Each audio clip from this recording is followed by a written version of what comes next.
La sécurité est également alimentaire et le ministre de l'Agriculture conduit la bataille. Il compte sur des alliés comme les ONG pour relever le défi de la souveraineté alimentaire. Pour les 3 prochaines années, par exemple, 10 ONG vont mobiliser 16 milliards de francs CFA pour financer des actions et des projets dans le secteur agricole. Cet objectif a été consigné dans une convention. Ernest Kambiri. 25 ONG et associations de développement ont signé ces conventions de partenariat entre le ministère de l'Agriculture et de la Sécurité alimentaire. Pour les 3 prochaines années, une dizaine d'entre elles vont investir plus de 16 milliards de francs CFA dans les projets et programmes de développement agricole.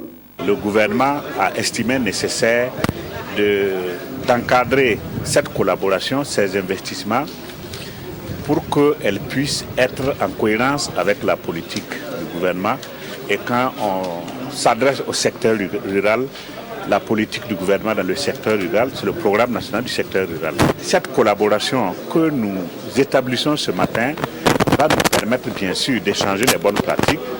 Là où les ONG ont obtenu de très bons résultats, il est important que le gouvernement puisse les utiliser, les mettre à l'échelle au niveau des autres interventions du gouvernement. Comme obligation, chaque ONG, association signataire devra respecter les politiques et stratégies nationales en matière d'agriculture et de sécurité alimentaire et travailler entre autres dans la transparence, la confiance et le professionnalisme avec les autorités centrales et déconcentrées du ministère de l'Agriculture dans ces zones d'intervention. Depuis avril 2013, nous nous sommes battus pour dire ainsi, nous avons fait la demande au niveau du gouvernement pour que les contributions des ONG et associations de développement soient valorisées dans les rapports officiels du gouvernement.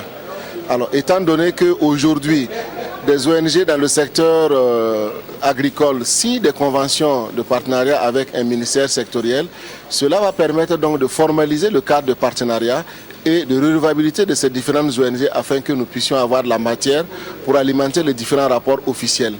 Au cours d'une journée de travail qui a précédé les signatures, les grandes articulations des conventions ont été discutées.